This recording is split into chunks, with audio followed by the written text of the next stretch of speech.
Bonjour, c'est donc dans le cadre de ce merveilleux hôpital Saint-Louis à Paris que je viens vous parler des problèmes des tests sérologiques, problèmes qui semblent entre guillemets mal perçus par une grande partie du public. Actuellement, nous sommes envahis de tests dits sérologiques pour détecter les anticorps contre le Covid.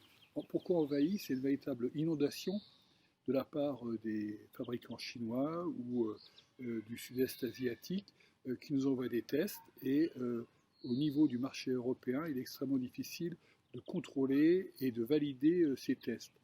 Actuellement, les CNR et les différents laboratoires essaient de faire un peu le ménage dans ces tests qui sont vendus sur Internet ou sont vendus à des laboratoires et qui peuvent être utilisés avec très peu de contrôle.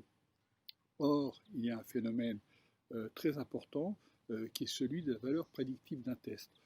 La valeur prédictive d'un test, c'est valable pour tous les tests, quels qu'ils soient, en biologie, médicale ou en recherche. C'est-à-dire que cela va dépendre, la validité d'un test va dépendre du nombre de patients à rechercher dans une population donnée. Je m'explique.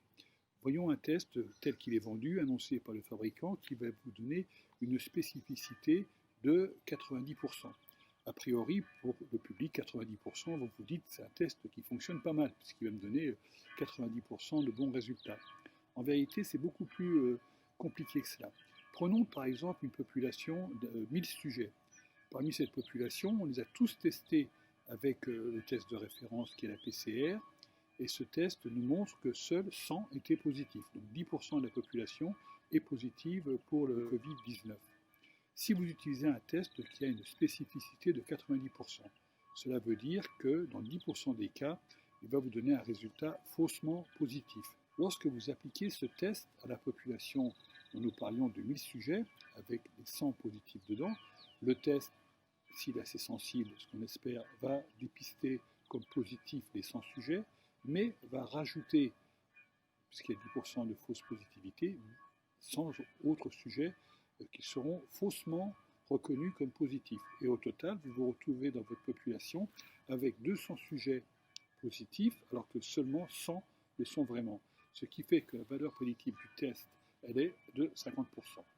Donc c'est très important de voir que ce qu'on appelle la prévalence du nombre de sujets positifs pour un test, cette prévalence va dépendre de la qualité d'utilisation du test.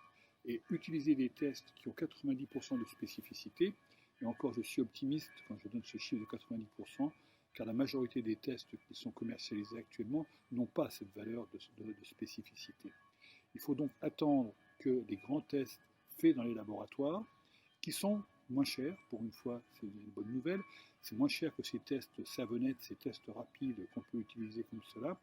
Il faut attendre que les tests qui seront effectués dans les laboratoires, et ça je pense que dès les premières semaines du mois de mai, on va pouvoir disposer de tests d'une bien meilleure qualité, avec des spécificités qui seront donc au moins de 99,5% sur des populations donc, qui vont donner des valeurs prédictives certainement beaucoup plus élevées, et ne pas se précipiter à utiliser ces tests rapides qui sont très mal évalués.